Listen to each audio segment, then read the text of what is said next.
যারা সত্যিকার অর্থে হুসাইন রাদিয়াল্লাহু তাআলা আনহুর অনুসারী, যারা সত্যিকার অর্থে মুহাম্মদ সাল্লাল্লাহু আলাইহি ওয়াসাল্লামের আশিক, যারা সত্যিকার অর্থে মুহাম্মদ সাল্লাল্লাহু আলাইহি ওয়াসাল্লামকে ভালোবাসে, যারা সত্যিকার অর্থে ইয়াজিদের প্রবর্তিত রাজতন্ত্রের বিরোধিতা করে, যারা ইয়াজিদকে মানে না, এই সমস্ত আশিক নবীরা পৃথিবীতে যত ধরনের মতদর্শ তৈরি হয়েছে, হোক সেটা রাজতন্ত্র, হোক সেটা গণতন্ত্র, হোক সেটা কমিউনিজম, হোক সেটা সোশ্যালিজম, হোক সেটা সমাজতন্ত্র, পৃথিবীর যত মতবাদ আছে, হুসাইনের অনুসারীরা, আলীর অনুসারীরা, বিশ্বনবীর আশিকিনরা এই কারবালার প্রান্তর থেকে শিক্ষা নেবে।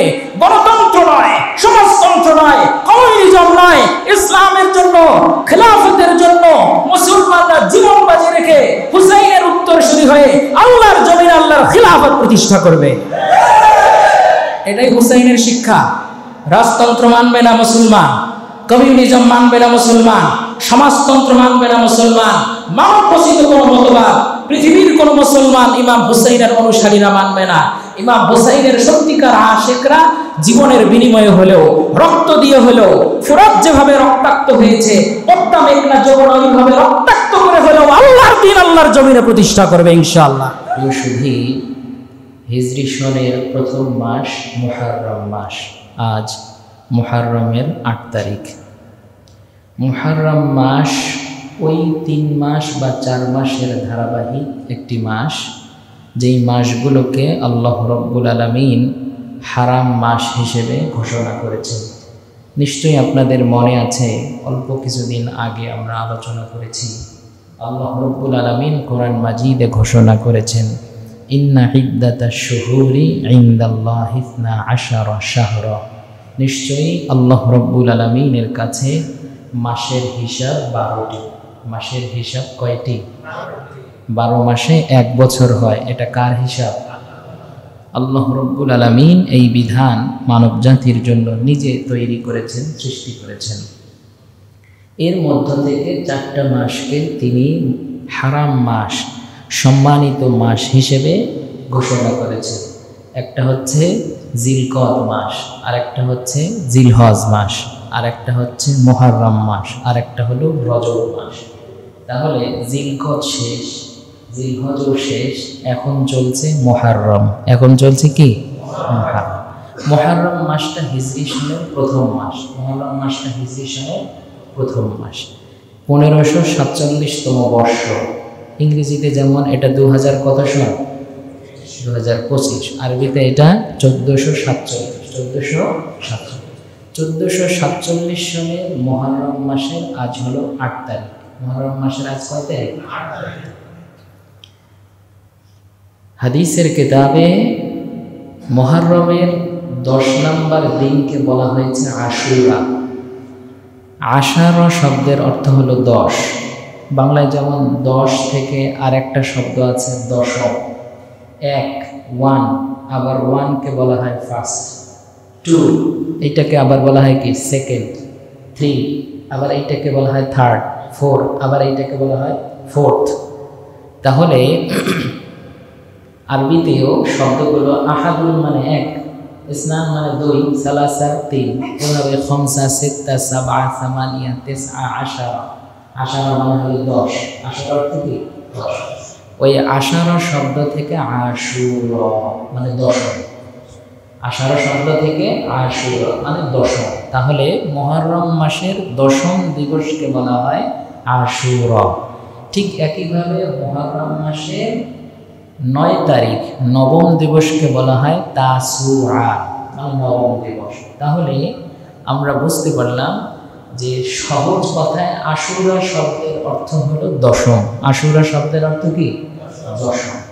মুহররম মাসের 10ম দিবসকে বলা হয় আশুরা। এই আশুরা দিবস সম্পর্কে হাদিসের কিতাবে অনেক ফজিলত আছে। হাদিসের কিতাবে যেই কথাগুলো ফজিলত হিসেবে বর্ণিত হয়েছে, সেই কথাগুলোই আমাদের জন্য মানা আবশ্যক। কিন্তু যেই কথাগুলো হাদিসে নাই, মানুষ বানিয়ে বানিয়ে প্রচার করেছে, কিচ্ছা, গল্প, কাহিনী, ওইটা আমাদের জন্য মানা আবশ্যক নয়। হয়তো ঐতিহাসিকভাবে সত্য, হয়তো তার প্রারম্ভিকা এর প্রাসঙ্গিক বিষয়গুলো কোনো দিক থেকে মানব জীবনের সাথে অত্যন্ত গুরুত্বপূর্ণ, কিন্তু হাদিস নয়। মনে রাখতে হবে রাসূল সাল্লাল্লাহু আলাইহি ওয়াসাল্লাম যা বলেছেন, যা করেছেন, যা করার জন্য সম্মতি দিয়েছেন তাই হাদিস। আমেরিকা আবিষ্কার করেছে কলম্বাস, এই কথা কি মিথ্যা না সত্য? সত্য। এখন আপনারা যদি বলেন এই সত্য কথাটাকে হাদিসে আছে, আসলে কি আছে হাদিসে? নাই। কিন্তু হাদিসে নাই কথা সত্য, তাই বলে কি সেটাকে হাদিস বলা যাবে? বাংলাদেশের রাজধানী কি? সবাই বলেন ঢাকা বাংলাদেশের রাজধানী, এটা সত্য না মিথ্যা? হাদিসে আছে, তাই বলে বলা যাবে মুহাম্মদ সাল্লাল্লাহু আলাইহি ওয়াসাল্লাম বলে গিয়েছেন ৫৬,০০০ বর্গ মাইলের একটা দেশ আছে, তার রাজধানীর নাম ঢাকা, আল হাদিস বলা যাবে?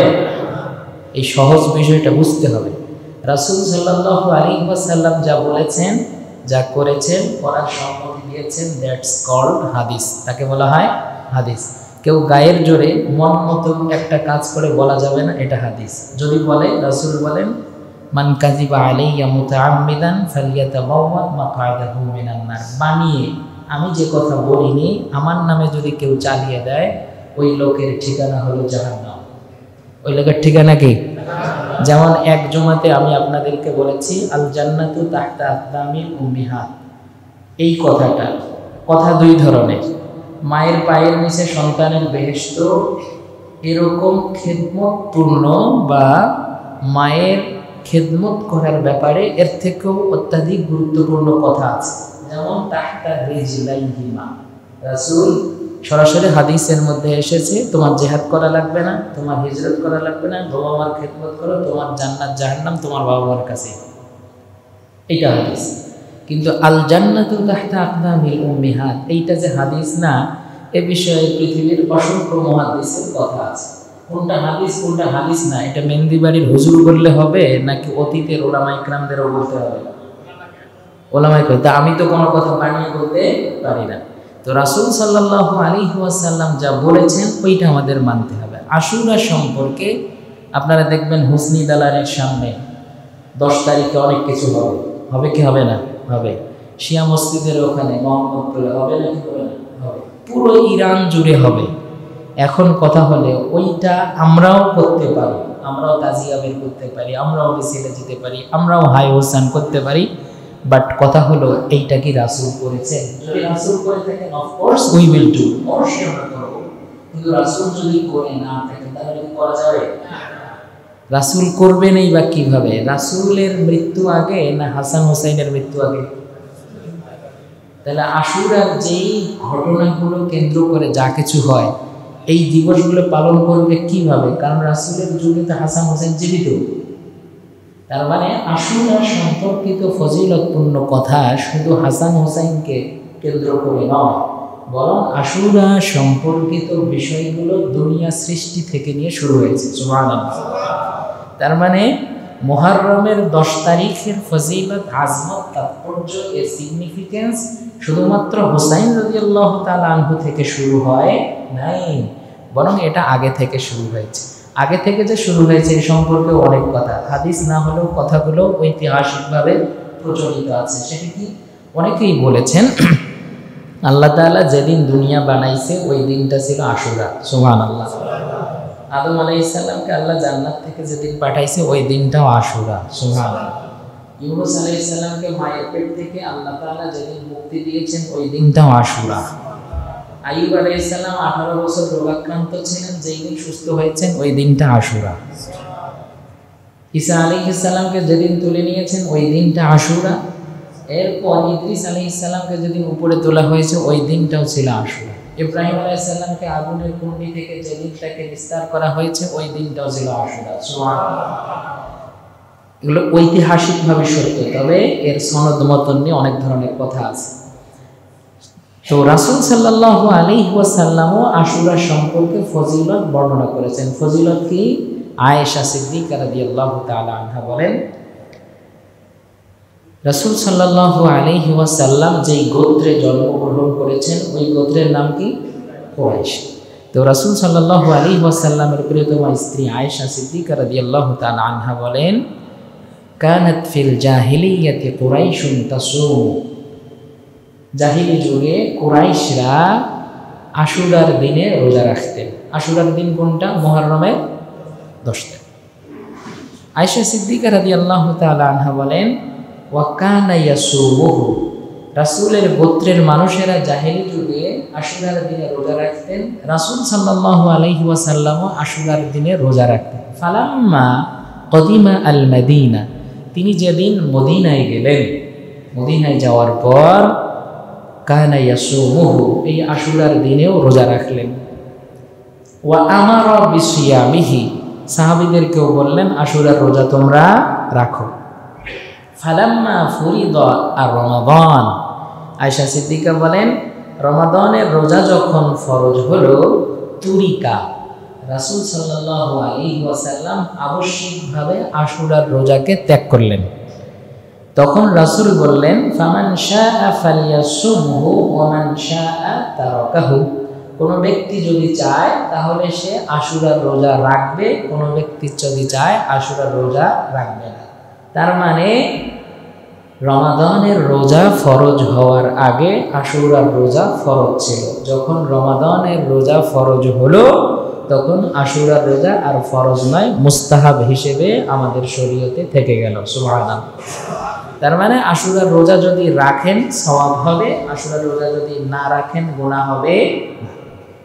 এক সাহাবী বলছেন, রাসূল সাল্লাল্লাহু আলাইহি ওয়াসাল্লাম বলেছেন, আহতাসিবু আলাল্লাহি আন ইউকাফিরাস সানা আল্লাতী ক্বাবলাহু, কোন ব্যক্তি যদি আশুরার রোজা রাখে সেই ব্যক্তির 1 বছরের গুনাহ আল্লাহ তাআলা মাফ করে দেবেন।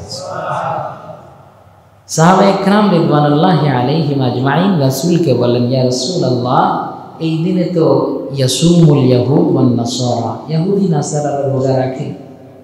তো রাসূল সাল্লাল্লাহু আলাইহি ওয়াসাল্লাম বললেন তারা রোজা রাখে, তাহলে আমরা রোজা রাখবো।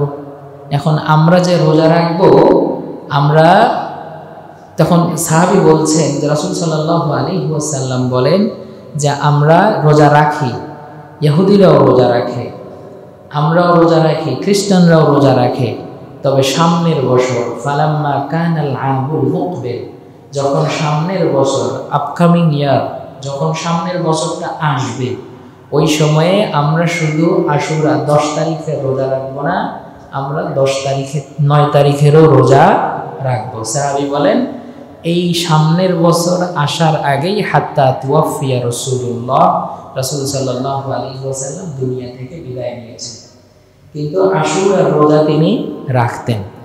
একবার রাসূল সাল্লাল্লাহু আলাইহি ওয়াসাল্লাম সাহাবাদেরকে, ইহুদি খ্রিস্টানদেরকে জিজ্ঞেস করছেন, আচ্ছা এই দিনটাকে তুআজিমুন, তোমরা এটাকে এত বেশি সম্মানিত কেন মনে করো?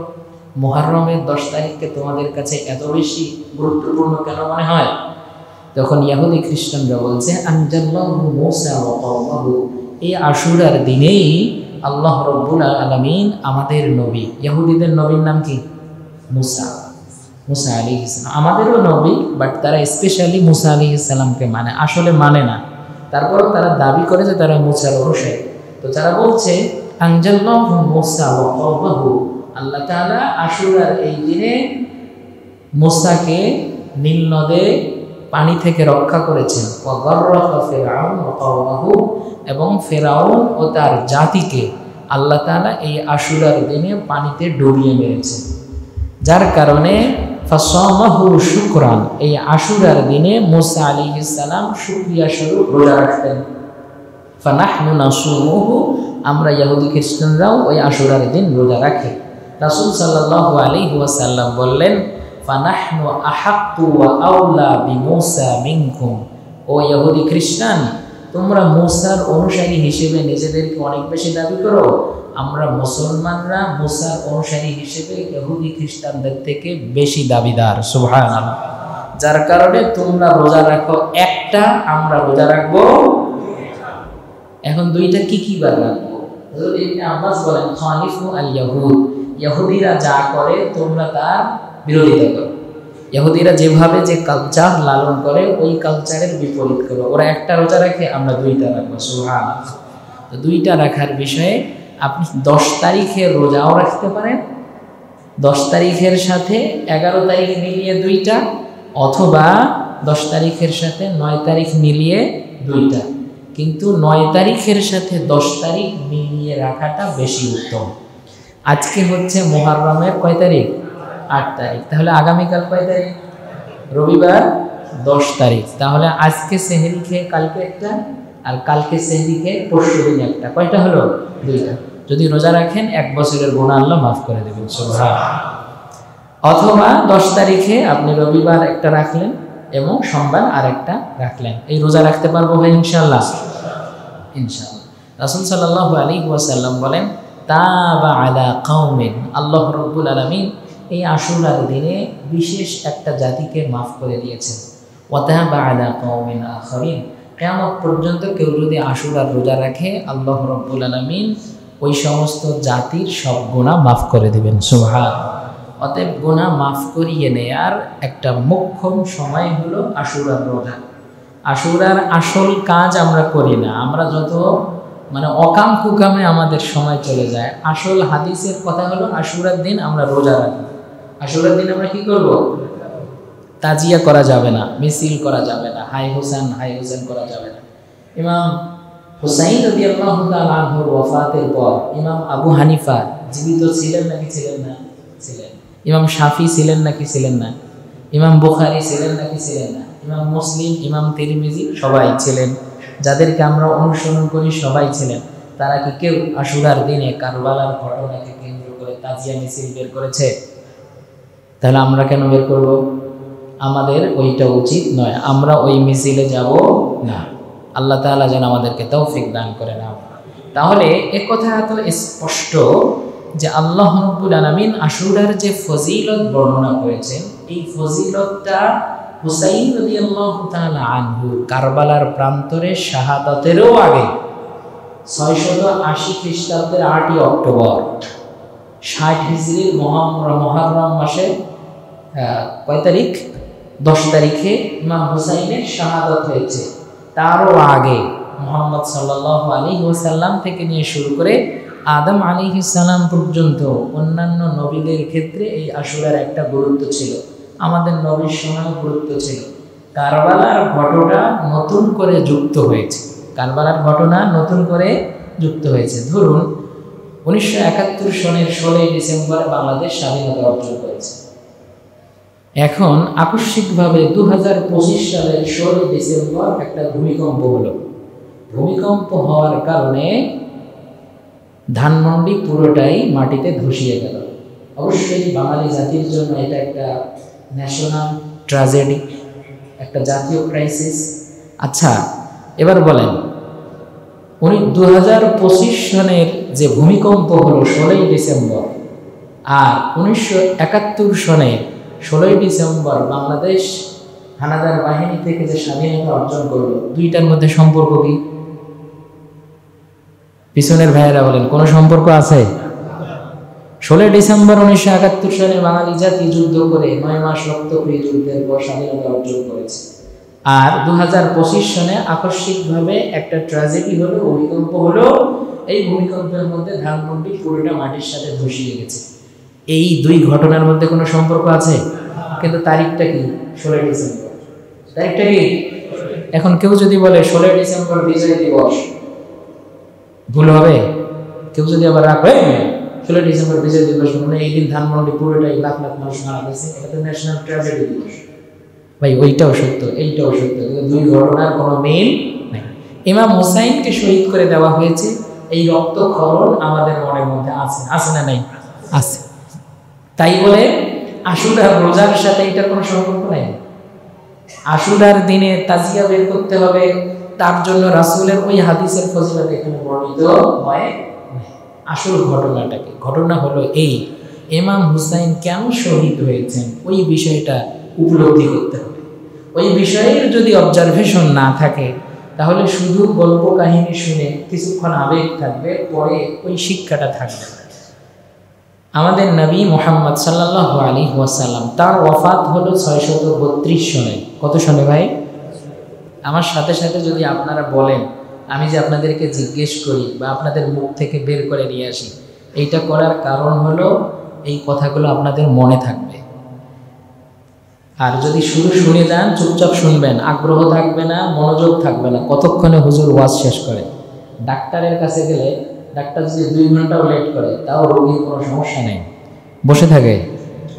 বুঝেন নাই? ট্রেন যদি আধা ঘন্টা লেট করে বাধ্য হয়ে বসে থাকে, কোনো কথা নেই, হুজুর 1 মিনিট পরে নামাজ শুরু করবে, এইটা শুরু হয়, সহ্য হয় না। তো মাঝে মাঝে কথা বের করে নিয়ে আসার অর্থ হলো আপনার অ্যাটেনশন সিক করা, যে আসলে আপনি আছেন আমার সাথে নাকি নেই, আমি একাই বলে যাচ্ছি না আপনারাও আছেন আমার সাথে। রাসূলের ওফাত হয়েছে কত সনে? 632 সনে। কত সনে ভাই? 632 সনে। রাসূলের ওফাতের পর ইসলামে খেলাফতের দায়িত্ব গ্রহণ করেছেন ইসলামের প্রথম খলিফা আবু বকর as-সিদ্দিক রাদিয়াল্লাহু তাআলা আনহু। তিনি 2 বছর 3 মাস শাসন কার্য পরিচালনা করলেন।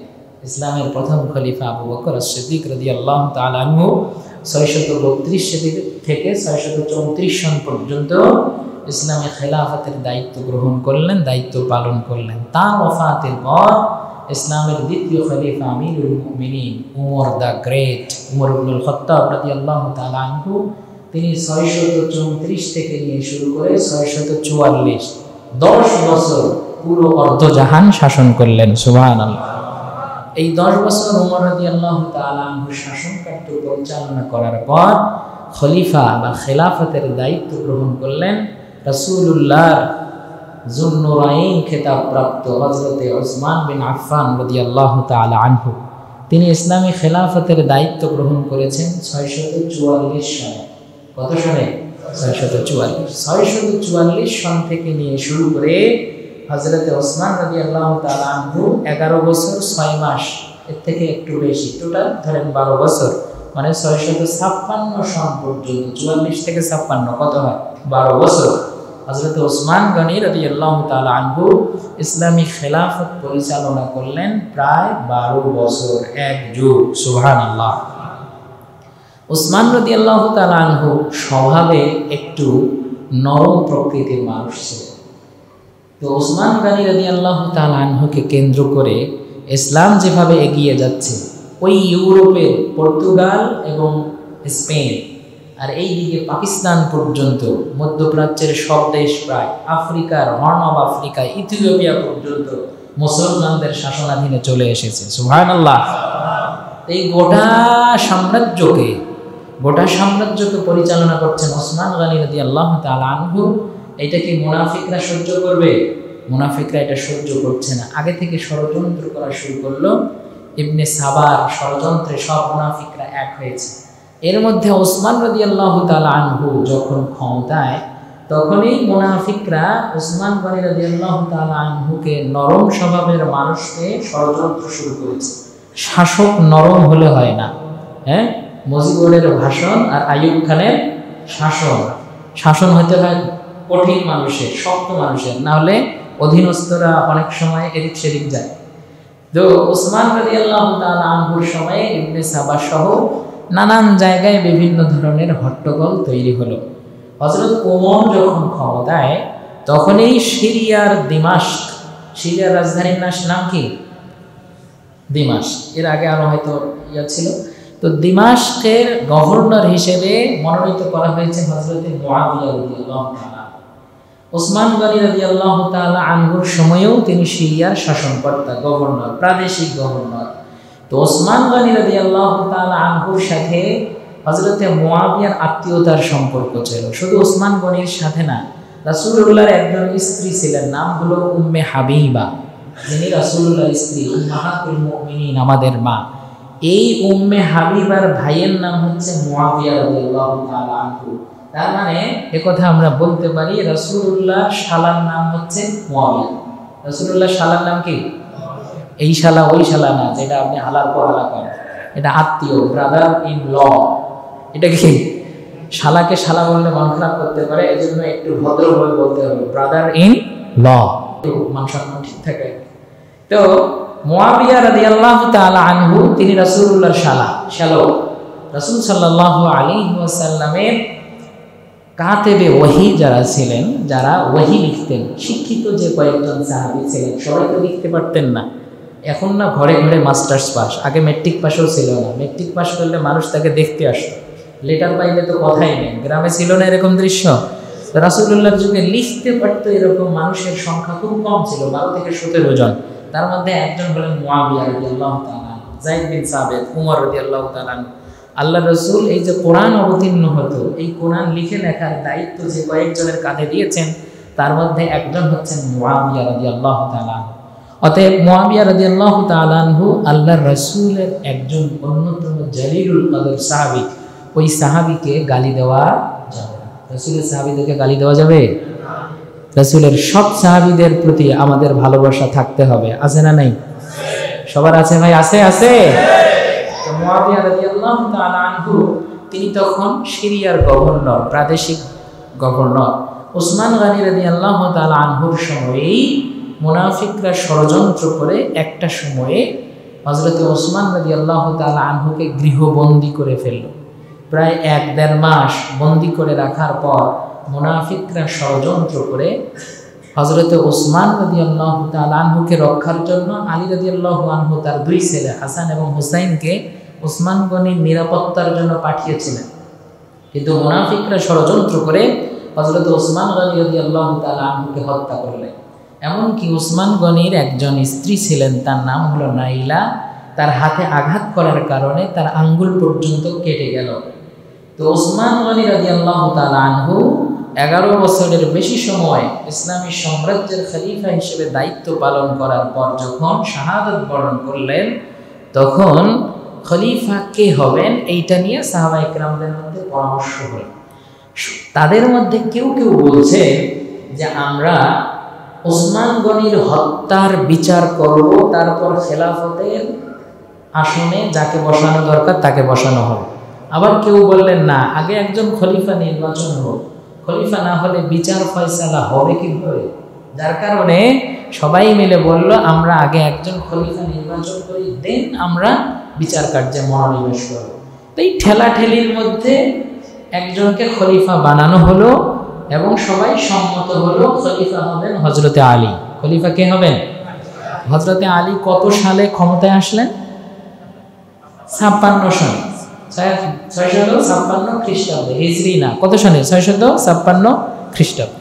656 সনে আলী কাররামাল্লাহু ওয়াজহাহু ক্ষমতায় আসার পর একটা বিশাল হট্টগোল তৈরি হলো, গ্রুপ হয়ে গেল 2টা। তখনও কিন্তু বড় বড় সাহাবীরা জীবিত আছেন। হযরতে তালহা, হযরতে জুবায়ের জীবিত আছেন, আব্দুল্লাহ ইবনে আব্বাস, আব্দুল্লাহ ইবনে মাসউদ, আব্দুল্লাহ ইবনে জুবায়ের, তারা সবাই আলায়, তারা জীবিত।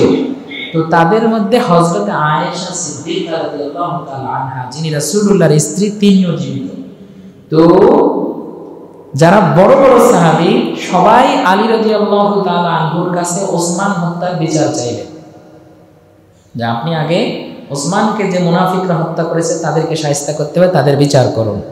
এর পক্ষে হযরতে তালহা, হযরতে জুবায়ের সহ বড় বড় সাহাবী, এমনকি আয়েশা সিদ্দিকা নিজেও বিচার চাইলেন।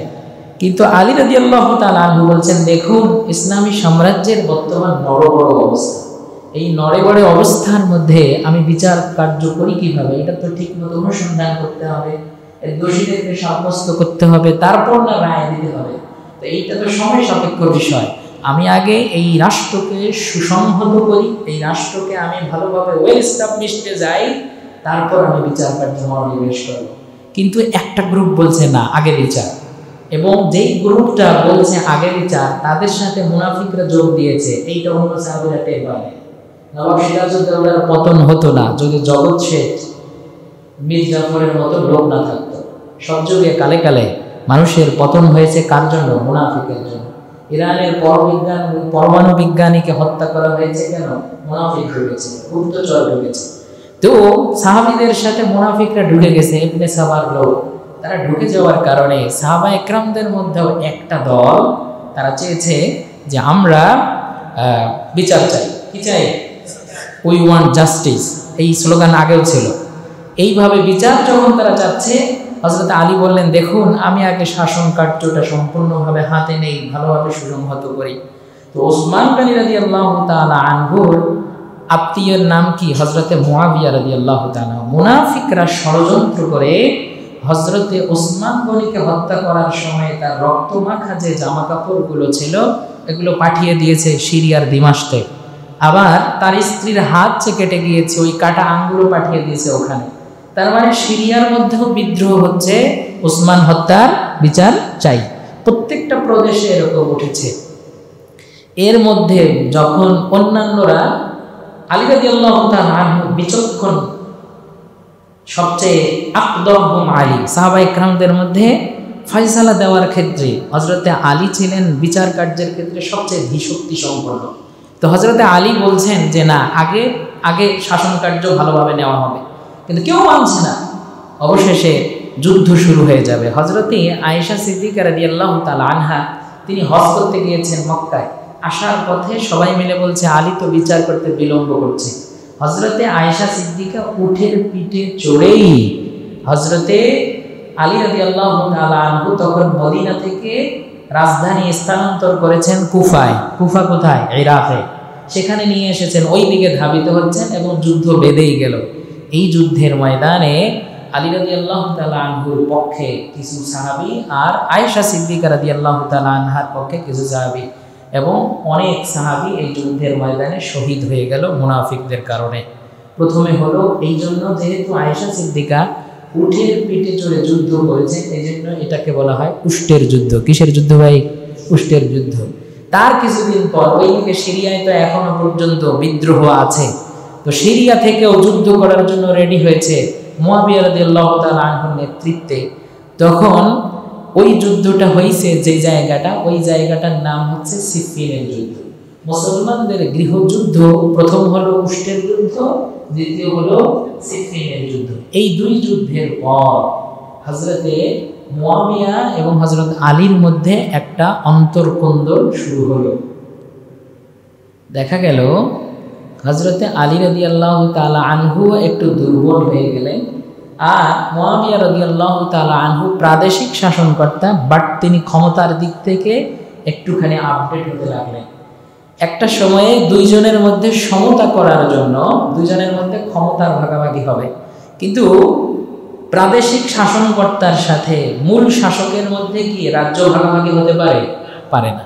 তো হযরতে আলী রাদিয়াল্লাহু তাআলা আনহু এবং মুয়াবিয়ার মধ্যে রাজ্য ভাগাভাগি সম্পর্কে একটা বৈঠক হলো। ওই বৈঠকটা যে জায়গায় হয়েছে তার নাম হচ্ছে দুমাতুল জান্দাল। সেখানে সালিশ হলো। ওই সালিশের মধ্যে মুয়াবিয়াও থাকবে না, ওই সালিশের মধ্যে আলীও থাকবে না। 100 জন বড় বড় সাহাবী থাকবে। ওই সাহাবীদের মধ্যে আলীর প্রতিনিধি থাকবে, রিপ্রেজেন্টেটিভ থাকবে, মুয়াবিয়ার রিপ্রেজেন্টেটিভ থাকবে। তাদের মধ্যে বৈঠক হয়ে চূড়ান্ত হবে who will be the next Khalifa of Islamic kingdom, এই সিদ্ধান্ত হবে। তো বসে গিয়েছেন হযরতে আলী রাদিয়াল্লাহু তাআলা আনহুর পক্ষে হযরতে আবু মুসা আশআরী রাদিয়াল্লাহু তাআলা আনহু, আর হযরতে মুয়াবিয়ার পক্ষে আমর ইবনুল আস রাদিয়াল্লাহু তাআলা আনহু। এই দুইজনের মধ্যে বসেছেন। দুমাতুল জান্দালের মধ্যে কূটনৈতিকভাবে আলী রাদিয়াল্লাহু তাআলা আনহুর পরাজয় হয়েছে, আমর ইবনুল আস রাদিয়াল্লাহু তাআলা আনহু জিতে গিয়েছেন। ভিতরে আরো অনেক কাহিনী আছে, সংক্ষেপে নিয়ে আসছি। কারবালায় এখনো যাই নেই, তার আগে সময় প্রায় শেষ।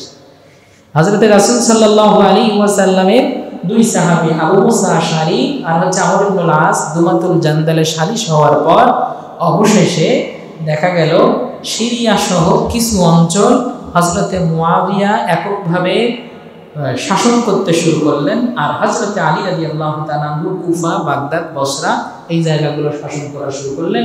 হযরতে আলী রাদিয়াল্লাহু তাআলা আনহু 661 সনে দুনিয়া থেকে বিদায় নিলেন। এরপর খলিফা কে হবেন?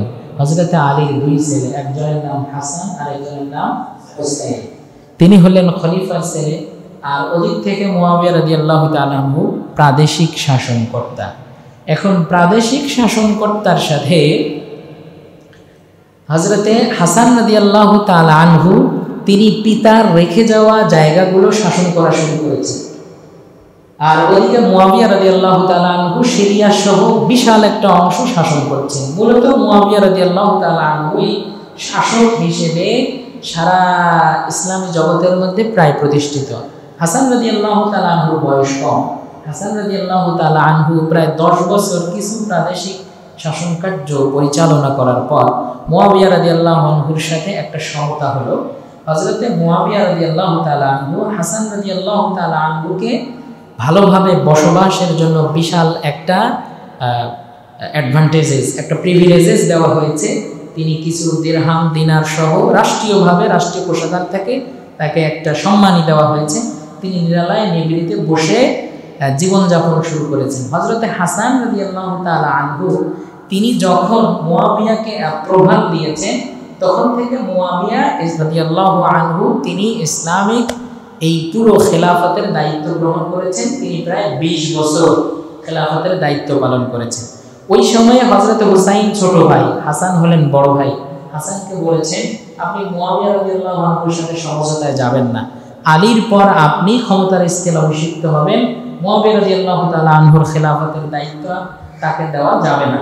কিন্তু হাসান রাদিয়াল্লাহু তাআলা আনহু বলছেন, ইসলামী সাম্রাজ্যের শান্তি শৃঙ্খলা রক্ষার জন্য মুয়াবিয়ার বিকল্প নাই, so we have to surrender, আমাদেরকে সারেন্ডার করতে হবে। তো হযরত হুসাইন রাদিয়াল্লাহু তাআলা আনহু ভাইয়ের কথা শুনে বড় ভাইয়ের উপরে আর কথা না বলে তিনি মেনে নিলেন। হযরতে মুয়াবিয়া রাদিয়াল্লাহু তাআলা আনহুর সাথে হাসান রাদিয়াল্লাহু তাআলা আনহুর একটা চুক্তি হয়েছে। চুক্তিটা হলো এই, আপনি শাসন কার্য পরিচালনা করেন, but after your death, when you will pass away, যখন আপনি দুনিয়া থেকে যাবেন ওই সময়ে আপনার পর খেলাফতের দায়িত্ব গ্রহণ করবে হাসান অথবা হুসাইন, আলীর ছেলে। কিন্তু মুয়াবিয়া রাদিয়াল্লাহু তাআলা আনহুর পর ইসলামী খেলাফতের দায়িত্ব গ্রহণ করলো যে এই জগতের সবচেয়ে বড় মুনাফিক, জাহান্নামের খড়ি ইয়াজিদ। এবার বলেন, হুসাইন কি তা মানতে পারে? জোরে বলেন, মানতে পারে?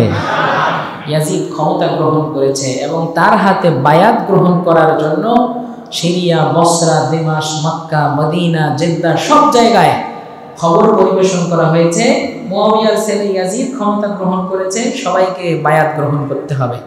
বড় বড় সাহাবীদের কাছে সংবাদ গেল, অনেক সাহাবী এটাকে নালিফাই করে দিলেন, বাধা দিলেন, বললেন যে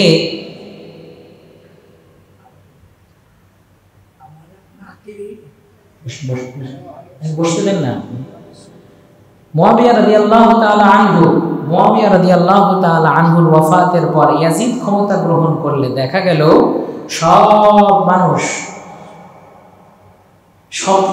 মানুষ এটাকে নালিফাই করেছে, সবাই এটা কেউ মানতে পারছে না। কিন্তু খলিফার ছেলে ইয়াজিদ জোর করে ক্ষমতায় বসেছে। এই সংবাদ যখন সব জায়গায় পৌঁছে গেল, হযরতে হুসাইন রাদিয়াল্লাহু তাআলা আনহু বিদ্রোহ করলেন। আব্দুল্লাহ ইবনে মাসউদ, আব্দুল্লাহ ইবনে জুবাইর, আব্দুল্লাহ ইবনে ওমর সবাই মিলে বলছেন যে আমরা এটা মানতে পারি না। অবশেষে দেখা গেল যে সাহাবায়ে কেরাম বিদ্রোহ করছেন, তারা শর্ত দিলেন সবাই যদি মানে তাহলে আমরা মানব, নয়তো মানব না। এর মধ্যে কুফা থেকে চিঠি গিয়েছে হযরতে হুসাইন রাদিয়াল্লাহু তাআলা আনহুর কাছে, বাগদাদের কুফা থেকে, আমরা এখানে ইয়াজিদের হাতে কেউ বায়াত গ্রহণ করি নাই, আপনি আসেন, আপনি আলীর ছেলে, আপনি আসুন, আমরা আপনার হাতে বায়াত গ্রহণ করব। প্রায় 500 চিঠি গিয়েছে কুফায় আসার জন্য হুসাইন রাদিয়াল্লাহু তাআলা আনহুর কাছে। হযরতে হুসাইন রাদিয়াল্লাহু তাআলা আনহু কুফায় আসবেন এই মনস্থির করেছেন, অন্য সাহাবীরা বাধা দিলেন, আপনি কুফায় যাবেন না। ওই সময় হযরত আবু সাঈদ খুদরিও জীবিত ছিলেন। তিনি বললেন, দেখুন এই কুফার লোকেরা এর আগেও গাদ্দারি করেছে আপনার পিতার সাথে। ওই যে মানুষ যে বলে তুই একটা কুফা, তুই একটা কুফা, এই কুফা কথা এসেছে ওই জায়গা থেকে। এই কুফার কথা আসছে কোন জায়গা থেকে? ওই জায়গা থেকে। তুই একটা কুফা মানে কুফা গাদ্দার, আপনার পিতার সাথে তারা গাদ্দারি করেছে, সো আপনার যাওয়া সেখানে উচিত নয়। হযরত হুসাইন রাদিয়াল্লাহু তাআলা আনহু যাওয়ার জন্য মনস্থির করেছেন যে ইসলামী খেলাফতের জন্য, ন্যায় বিচারের জন্য, জাস্টিসের জন্য আমাকে যেতে হবে। তো ওই জায়গাটা অবজার্ভ করার জন্য হযরতে হুসাইন রাদিয়াল্লাহু তাআলা আনহু তার চাচাতো ভাই মুসলিম বিন আকিলকে পাঠালেন, দেখো তো ইরাকের কুফাবাসীদের আসলে অবস্থা কি, ওরা কি আসলেই আমার হাতে বায়াত গ্রহণ করতে চায়? হযরতে মুসলিম বিন আকিল চলে গিয়েছেন ইরাকের কুফায়। সেখানে যাওয়ার পর দেখা গেল সত্যি সত্যি সেখানে প্রায় 18,000 লোক মুসলিম বিন আকিলের হাতে ইমাম হুসাইনের পক্ষে বায়াত গ্রহণ করেছে। তো হুসাইন রাদিয়াল্লাহু তাআলা আনহুকে চিঠি লিখলেন, আপনি এখন আসতে পারেন, তার কারণ এখানকার পরিস্থিতি সম্পূর্ণ অনুকূল। মুসলিম বিন আকিল গ্রিন সিগন্যাল দিয়ে চিঠি লিখেছেন। ওই চিঠি পৌঁছতে না পৌঁছতে হযরতে মুসলিম বিন আকিল তখনও পর্যন্ত কুফায় অবস্থান করছেন, চিঠি গিয়েছে মদিনার দিকে। এমন সময়ে ইয়াজিদ কুফা এবং বসরার শাসনকর্তা ছিল কুফার শাসনকর্তা ছিল হযরতে নু'মান বিন বাশীর রাদিয়াল্লাহু তাআলা আনহু। তো এই কুফার শাসককে পরিবর্তন করে বসরার শাসনকর্তা ইবনে জিয়াদ, পৃথিবীর সবচেয়ে বড় কসাই, তাকে দায়িত্ব দেওয়া হলো বসরা এবং কুফা। উভয়টার দায়িত্ব পাওয়ার পর শাসককে খুশি করার জন্য সবসময় দেখবেন বেশি তোষামত করে কিছু লোক, এরকম মানুষ আছে। এই ইবনে জিয়াদ সে ইয়াজিদকে খুশি করার জন্য ইমাম হুসাইন আসার আগেই মুসলিম বিন আকিল সহ আরও যারা ছিলেন মুসলমান সবাইকে গ্রেফতার করলেন, অনেককে হত্যা করলেন, এমনকি মুসলিম বিন আকিলকেও হত্যা করা হলো। মুসলিম বিন আকিলকে যখন হত্যা করা হয়েছে তখন মুসলিম বিন আকিল যে এখানে হত্যাকৃত এই কথা কি হুসাইন জানে? তখন কি টেলিফোন ছিল, মোবাইল টোবাইল কিছু নেই, এই চিঠি তো আর যায় নাই, কিন্তু মুসলিম বিন আকিল চিঠি লিখেছেন আপনি এখানে আসবেন না, ওই চিঠি আর পৌঁছে নাই। এর মধ্যে হুসাইন রাদিয়াল্লাহু তাআলা আনহু এসেই পড়েছেন, যখন কুফার দিকে আসছেন পথিমধ্যে ইবনে জিয়াদের বাহিনীরা আটক করে রেখে দিয়েছে, আপনি আর সামনে অগ্রসর হবেন না, আপনি সামনে অগ্রসর হলে আমাদের শাসক যে রাজতান্ত্রিক শাসন ব্যবস্থা প্রতিষ্ঠা করেছে ওইটা নড়বড় হয়ে যাবে, আমরা ক্ষমতায় থাকতে পারবো না। কারণ কে সৎ লোক, কে রাস্তায় নামলে মানুষ আসবে, এটা তো শাসকরা ভালো করেই বোঝে। প্রতিরোধ করা হলো। হযরতে হুসাইন রাদিয়াল্লাহু তাআলা আনহু বললেন, আচ্ছা তোমরা যদি আমাকে কুফায় আসতে নাও দাও তাহলে আমাকে মদিনায় ফিরে যেতে দাও, অথবা তুরস্কের পাশে সীমান্তে যেতে দাও, আমি একা একা বসবাস করব। তাও যদি না দাও তাহলে আমি সরাসরি সিরিয়ায় যাব, দিমাশকে সরাসরি আমি ইয়াজিদের সাথে সংলাপ করব, তার সাথে কথা বলবো, ফায়সালা তার সাথে হবে। ইবনে জিয়াদ বলছে না, আপনাকে যাওয়া যাবে না। গ্রেফতার করা হলো। 8ই জিলহজ মদিনা থেকে হযরতে হুসাইন রওনা দিয়েছিলেন, আর 10ই মুহররম তিনি কারবালা প্রান্তরে বন্দী। এই সময়ে হযরতে হুসাইন রাদিয়াল্লাহু তাআলা আনহু তিনি রোজা ছিলেন, তিনি রোজাদার ছিলেন। একটা হাদিস এসেছে এরকম, যদিও সনদ দঈফ, তারগিবান বলছি, রাসূল সাল্লাল্লাহু আলাইহি ওয়াসাল্লাম কারবালার আগের দিন মানে 10 তারিখের আগে হযরতে হুসাইনকে স্বপ্নে দেখিয়ে বলছেন, হুসাইন আমি তোমার জন্য শরবতের পেয়ালা নিয়ে অপেক্ষা করছি, তুমি আসো, আগামীকাল সন্ধ্যায় তোমার সাথে আমার ইফতার হবে আল্লাহর জান্নাতে। সুবহানাল্লাহ। হুসাইন রাদিয়াল্লাহু তাআলা আনহু সারাদিন রোজা। ইবনে জিয়াদের লোকজন হযরতে হুসাইন রাদিয়াল্লাহু তাআলা আনহুকে সেখান থেকে সরতে দিচ্ছেন না, বাধ্য হয়ে হুসাইন রাদিয়াল্লাহু তাআলা আনহু তরবারি ধারণ করলেন।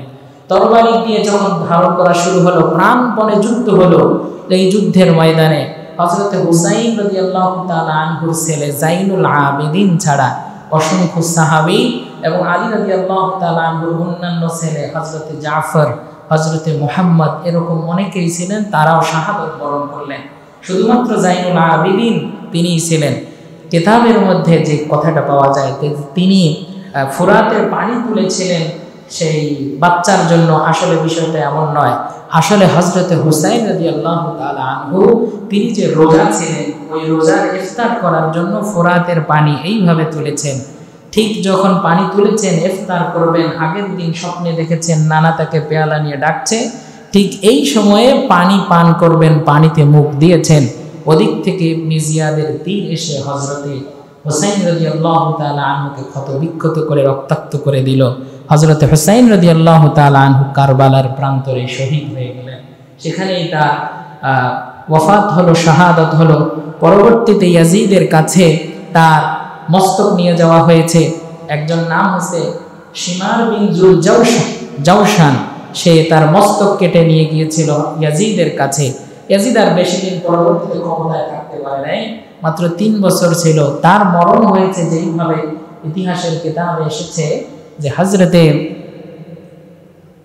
আল বিদায়া ওয়ান নিহায়ার লেখক তিনি বর্ণনা করেছেন যে ইয়াজিদ খুব বানর ভালোবাসত, বানর। তো ওই বানর সহ একদিন গিয়েছে বনে, তো বানর হঠাৎ ছুটে গিয়েছে। বানরকে তালাশ করার জন্য সে তখন নিজে বিভিন্ন জায়গায় বানর খুঁজতে শুরু করেছে। তো বানর যখন খুঁজতে শুরু করেছে, ঘোড়ার পিঠে ছিল, ঘোড়ার পিঠে থেকে পড়েই ঘোড়ার গায়ের সাথে বাঁধা অবস্থায় মাটিতে পড়ে যাওয়ার কারণে তার মৃত্যু হয়েছে। আর যতক্ষণ পর্যন্ত ওই ঘোড়া বনের মধ্যে ছুটতে ছিল ততক্ষণ পর্যন্ত ইয়াজিদের দেহটা ঘোড়ার পায়ের সাথে লেগে লেগে ছিন্ন ভিন্ন হয়েছিল। এইভাবে আল্লাহ রাব্বুল আলামিন জালেমের শাসন করেছেন। আমার ভাইয়েরা, এই পুরো ঘটনার পিছনে একটা মাত্র কথা, হুসাইন রাদিয়াল্লাহু তাআলা আনহুর প্রতি আমাদের মহব্বত আছে না নাই? হুসাইন রাদিয়াল্লাহু তাআলা আনহুর প্রতি যদি মহব্বত থাকে, রাসূল সাল্লাল্লাহু আলাইহি ওয়াসাল্লাম বলেছেন, কুল্লা আসআলুকুম আলাইহি আজরান ইল্লাল মাওয়াদ্দাতা ফিল কুরবা। আমি যে নবুয়তের দায়িত্ব তোমাদের সামনে পালন করি, এর বিনিময়ে তোমাদের কাছে কিছুই চাই না, শুধু চাই আমার প্রতি, আমার পরিবারের প্রতি তোমার উম্মতদের ভালোবাসা। আহলে বাইতের প্রতি যদি ঈমান না, ভালোবাসা না থাকে, মহব্বত না থাকে, তাহলে ঈমান নিয়ে প্রশ্ন উঠবে। আমরা হুসাইন রাদিয়াল্লাহু তাআলা আনহুকে ভালোবাসি, তার মানে হুসাইন রাদিয়াল্লাহু তাআলা আনহু যেই পথ দেখিয়েছেন খেলাফতের পথ, ওই পথটা মানতে হবে। যারা সত্যিকার অর্থে হুসাইন রাদিয়াল্লাহু তাআলা আনহুর অনুসারী, যারা সত্যিকার অর্থে মুহাম্মদ সাল্লাল্লাহু আলাইহি ওয়াসাল্লামের আশিক, যারা সত্যিকার অর্থে মুহাম্মদ সাল্লাল্লাহু আলাইহি ওয়াসাল্লামকে ভালোবাসে, যারা সত্যিকার অর্থে ইয়াজিদের প্রবর্তিত রাজতন্ত্রের বিরোধিতা করে, যারা ইয়াজিদকে মানে না, এই সমস্ত আশিক নবীরা পৃথিবীতে যত ধরনের মতদর্শ তৈরি হয়েছে, হোক সেটা রাজতন্ত্র, হোক সেটা গণতন্ত্র, হোক সেটা কমিউনিজম, হোক সেটা সোশ্যালিজম, হোক সেটা সমাজতন্ত্র, পৃথিবীর যত মতবাদ আছে, হুসাইনের অনুসারীরা, আলীর অনুসারীরা, বিশ্বনবীর আশিকিনরা এই কারবালার প্রান্তর থেকে শিক্ষা নেবে। গণতন্ত্র নয়, সমাজতন্ত্র নয়, কমিউনিজম নয়, ইসলামের জন্য, খেলাফতের জন্য মুসলমানরা জীবন বাজি রেখে হুসাইনের উত্তরসূরি হয়ে আল্লাহর জমিনে আল্লাহর খিলাফত প্রতিষ্ঠা করবে। এটাই হুসাইনের শিক্ষা। রাজতন্ত্র মানবে না মুসলমান, কমিউনিজম মানবে না মুসলমান, সমাজতন্ত্র মানবে না মুসলমান, মানব রচিত কোনো মতবাদ পৃথিবীর কোন মুসলমান ইমাম হুসাইনের অনুসারীরা মানবে না। ইমাম হুসাইনের সত্যিকার আশিকরা জীবনের বিনিময়ে হলেও, রক্ত দিয়ে হলেও, ফুরাত যেভাবে রক্তাক্ত হয়েছে, পদ্মা মেঘনা যমুনা ওইভাবে রক্তাক্ত করে হলেও আল্লাহর দ্বীন আল্লাহর জমিনে প্রতিষ্ঠা করবে ইনশাআল্লাহ। পারবেন সবাই ইনশাআল্লাহ? আল্লাহ যেন তৌফিক দান করেন, আমিন।